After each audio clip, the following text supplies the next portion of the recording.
Madam Speaker, for some, patriotism is the last refuge of a scoundrel. For others, it means dissent against a government's abuse of the people's rights. I've never met a politician in Washington, or any American for that matter, who chose to be called unpatriotic. Nor have I met anyone who did not believe he wholeheartedly supported our troops wherever they may be. What I have heard, all too frequently, from the various individuals is sharp accusations that because their political opponents disagree with them on the need for foreign military entanglements, they were unpatriotic, un-American, evildoers deserving contempt. The original American patriots were those individuals brave enough to resist with force the oppressive power of King George. I accept the definition of patriotism as that effort to resist oppressive state power. The true patriot is motivated by a sense of responsibility and out of self-interest for himself, his family, and the future of his country to resist government abuse of power. He rejects the notion that patriotism means obedience to the state. Resistance need not be violent, but the civil disobedience that might be required involves confrontation with the state and invites possible imprisonment. Peaceful, nonviolent revolutions against tyranny have been every bit as successful as those involving military confrontation. Mahatma Gandhi and Dr. Martin Luther King, Jr. achieved great political successes by practicing nonviolence, yet they themselves suffered physically at the hands of the state. But whether the resistance against government tyrants is nonviolent or physically violent, the effort to overthrow state oppression qualifies as true patriotism. True patriotism today has gotten a bad name, at least from the government and the press. Those who now challenge the unconstitutional methods of imposing an income tax on us or force us to use a monetary system designed to serve the rich at the expense of the poor are routinely condemned. These American patriots are sadly looked down upon by many. They are never praised as champions of liberty as Gandhi and Martin Luther King have been. Liberals who withhold their taxes as a protest against war are vilified as well, especially by conservative status. Unquestioned loyalty to the state is especially demanded in times of war. Lack of support for a war policy is said to be unpatriotic. Arguments against a particular policy that endorses a war once it's started are always said to be endangering the troops in the field. This, they blatantly claim, is unpatriotic and all dissent must stop. Yet, it is dissent from government policies that defines the true patriot and champion of liberty. It is conveniently ignored that the only authentic way to best support the troops is to keep them out of dangerous, undeclared, no-win wars that are politically inspired. Sending troops off to war for reasons that are not truly related to national security, and for that matter may even damage our security, is hardly a way to patriotically support the troops.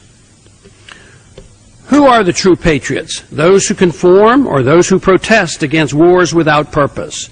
How can it be said that blind support for a war, no matter how misdirected the policy, is the duty of a patriot? Randolph Bourne said that, quote, war is the health of the state, close quote. With war, he argued, the state thrives. Those who believe in the powerful state see war as an opportunity. Those who mistrust the people and the market for solving problems have no trouble promoting a war psychology to justify the expansive role of the state. This includes the role the federal government plays in our personal lives as well as in our economic transactions.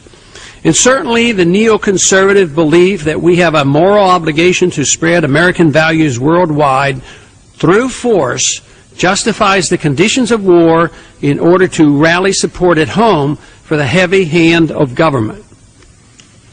It is through this policy, it should surprise no one, that our liberties are undermined. The economy becomes overextended, and our involvement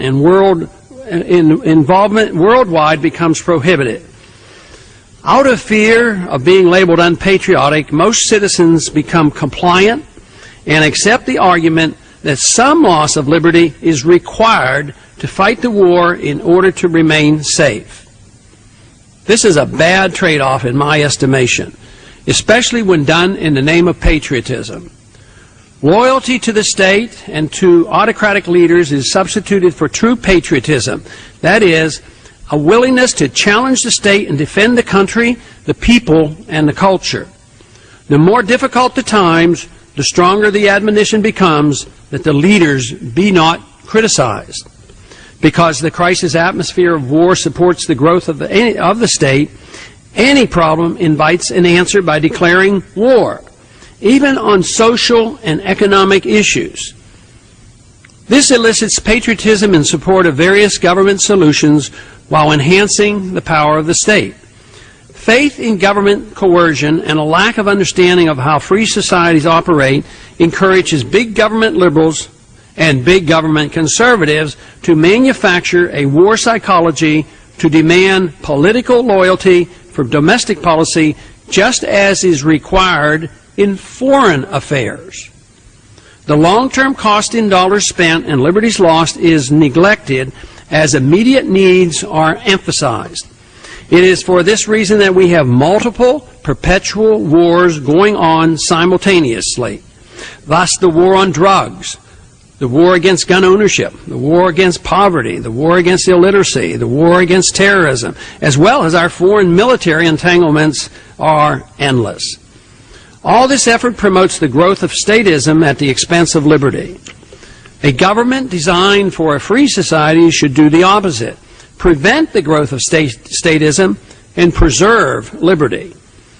Once a war of any sort is declared, the message is sent out not to object or you will be declared unpatriotic. Yet we must not forget that the true patriot is the one who protests in spite of the consequences, condemnation or ostracism or even imprisonment that may result. Non-violent protesters of the tax code are frequently imprisoned, whether they are protesting the code's unconstitutionality or the war that the tax revenues are funding. Resistors to the military draft or even to selective service registration are threatened and imprisoned for challenging this threat to liberty. Statism depends on the idea that the government owns us and citizens must obey. Confiscating the fruits of our labor through the income tax is crucial to the health of the state. The draft, or even the mere existence of the selective service, emphasizes that we will march off to war at the state's pleasure. A free society rejects all notions of involuntary servitude, whether by draft or the confiscation of the fruits of our labor through the personal income tax.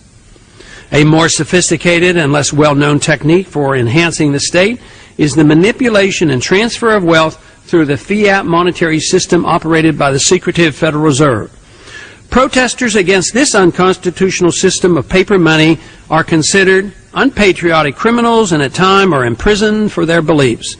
The fact that according to the Constitution, only gold and silver are legal tender and paper money is outlawed matters little. The principle of patriotism is turned on its head.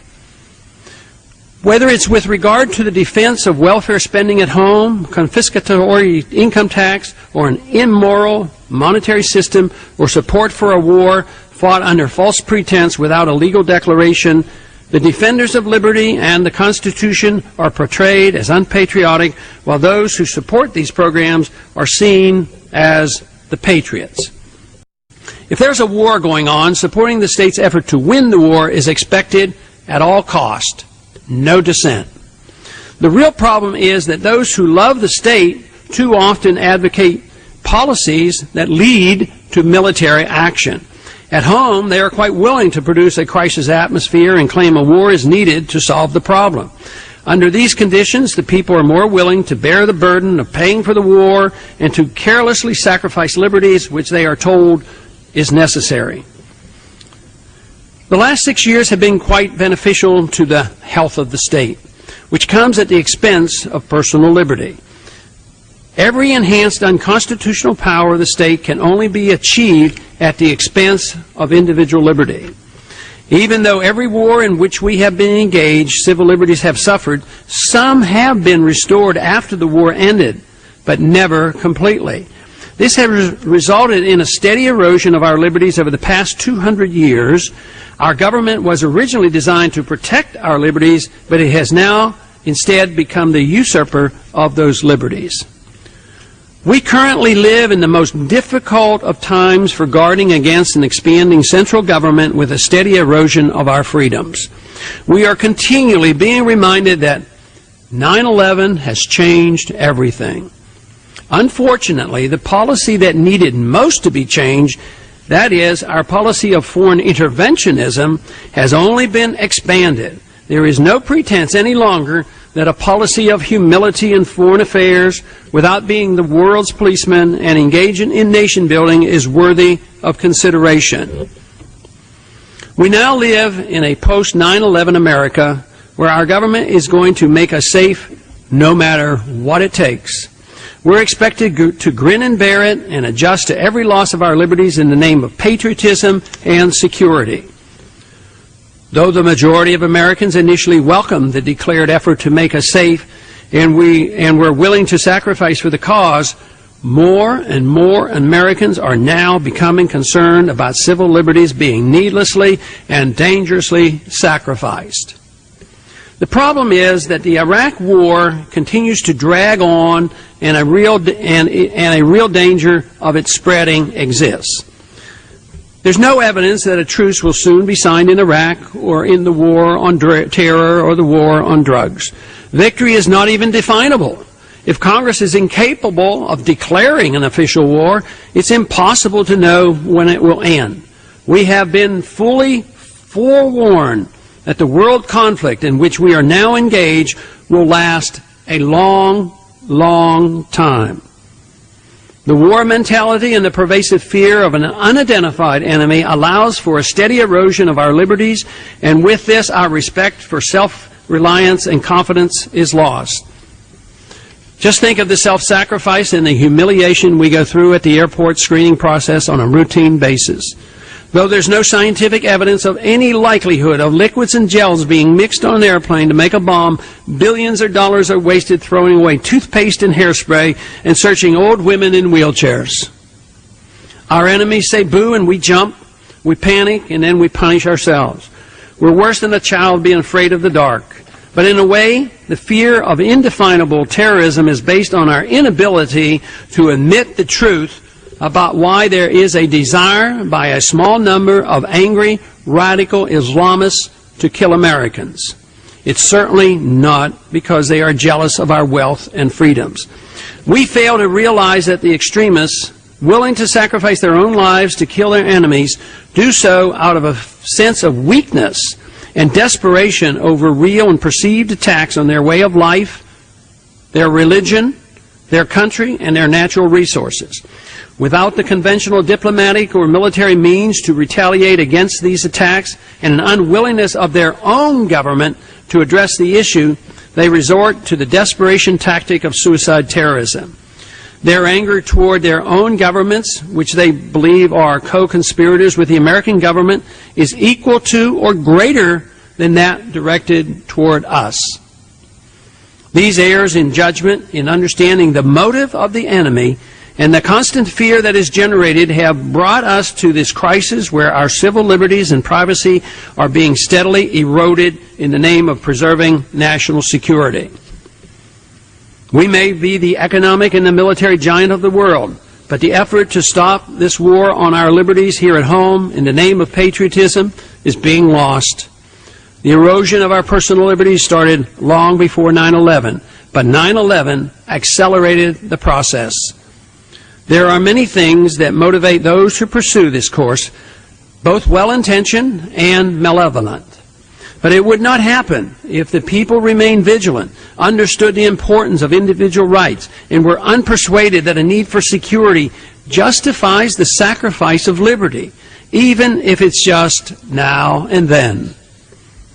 The true patriot challenges the state when the state embarks on enhancing its power at the expense of the individual. Without a better understanding and a greater determination to rein in the state, the rights of Americans that resulted from the revolutionary break from the British and the writing of the Constitution will disappear. The record since September 11th is dismal. Respect for liberty has rapidly deteriorated. Many of the new laws passed after 9/11 had in fact been proposed long before that attack. The political atmosphere after that attack simply made it more possible to pass such legislation. The fear generated by 9/11 became an opportunity for those seeking to promote the power of the state domestically, just as it served to falsely justify the long planned for invasion of Iraq. The war mentality was generated by the Iraq War in combination with the constant drumbeat of fear at home. Al-Qaeda and Osama bin Laden, who is now likely residing in Pakistan, our supposed ally, are ignored as our troops fight and die in Iraq and are made easier targets for the terrorists in their backyard. While our leaders constantly use the mess we created to further justify the erosion of our constitutional rights here at home, we forget about our own borders and support the inexorable move toward global government. Hardly a good plan for America. The accelerated attacks on liberty started quickly after 9/11. Within weeks, the Patriot Act was overwhelmingly passed by Congress. Though the final version was unavailable up to a few hours before the vote, no member had sufficient time to read or understand it. Political fear of not doing something, even something harmful, drove the members of Congress to not question the contents and just voted for it.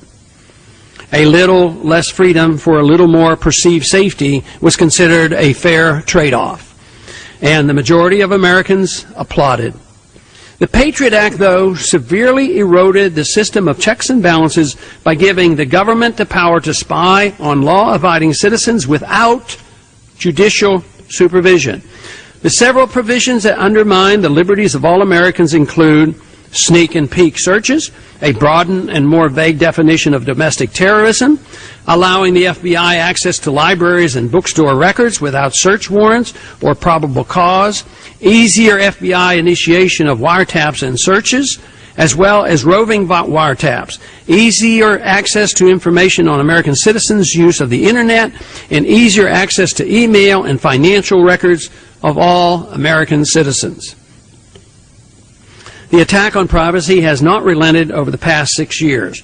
The Military Commissions Act is a particularly egregious piece of legislation, and if not repealed, will change America for the worse, as the powers unconstitutionally granted to the executive branch are used and abused. This act grants excessive authority to use secretive military commissions outside of places where active hostilities are going on. The Military Commissions Act permits torture, arbitrary detention of American citizens as unlawful enemy combatants at the full discretion of the President and without the right of habeas corpus, and warrantless searches by the NSA. It also gives to the President the power to imprison individuals based on secret testimony.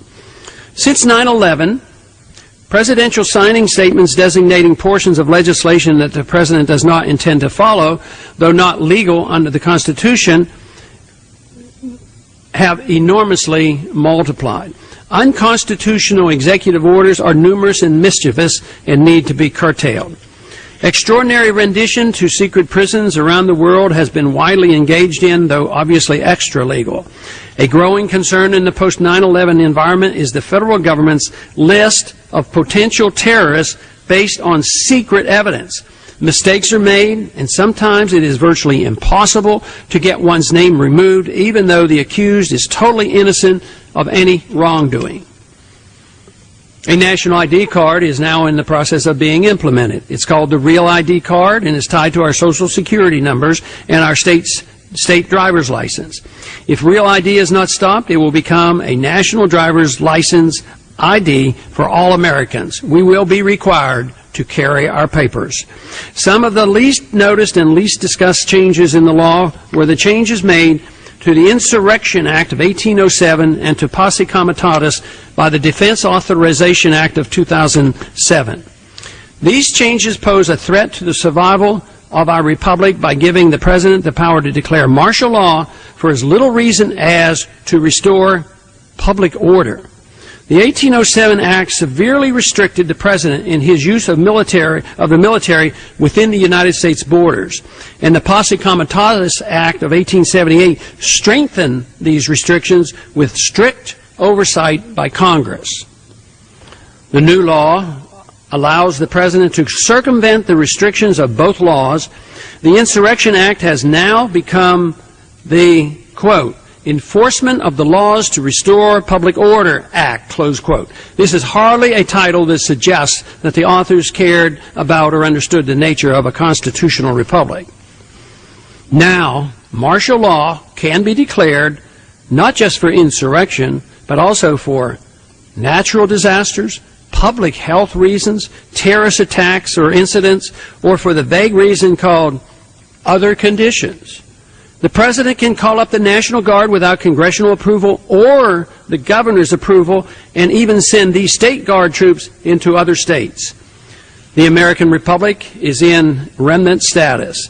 The stage is set for our country eventually devolving into a military dictatorship, and few seem to care. These precedent-setting changes in the law are extremely dangerous and will change American jurisprudence forever if not revised. The beneficial results of our revolt against the King's abuses are about to be eliminated, and few members of Congress and few Americans are aware of the seriousness of the situation. Complacency and fear drive our legislation without any serious objection by our elected leaders. Sadly, though, those few who do object to this self-evident trend away from personal liberty and empire building overseas are portrayed as unpatriotic and uncaring. Though welfare and socialism always fails, opponents of them are said to lack compassion. Though opposition to totally unnecessary war should be the only moral position, the rhetoric is twisted to claim that patriots who oppose the war are not supporting the troops. The cliché, support the troops, is incessantly used as a substitute for the unacceptable notion of supporting the policy, no matter how flawed it may be. Unsound policy can never help the troops. Keeping the troops out of harm's way and out of wars unrelated to our national security is the only real way of protecting the troops. With this understanding, just who can claim the title of patriot? Before the war in the Middle East spreads and becomes a world conflict for which we'll be held responsible, or the liberties of all Americans become so suppressed we can no longer resist, much has to be done. Time is short, but our course of action should be clear. Resistance to illegal and unconstitutional usurpation of our rights is required. Each of us must choose which course of action we should take: education, conventional political action, or even peaceful civil disobedience to bring about necessary changes. But let it not be said that we did nothing. Let not those who love the power of the welfare warfare state label the dissenters of authoritarianism as unpatriotic or uncaring. Patriotism is more closely linked to dissent than it is to conformity and a blind desire for safety and security. Understanding the magnificent rewards of a free society makes us unbashful in its promotion, fully realizing that maximum wealth is created and the greatest chance for peace comes from a society respectful of individual liberty. And Madam Speaker, I yield back the balance of my time. Thank the gentleman.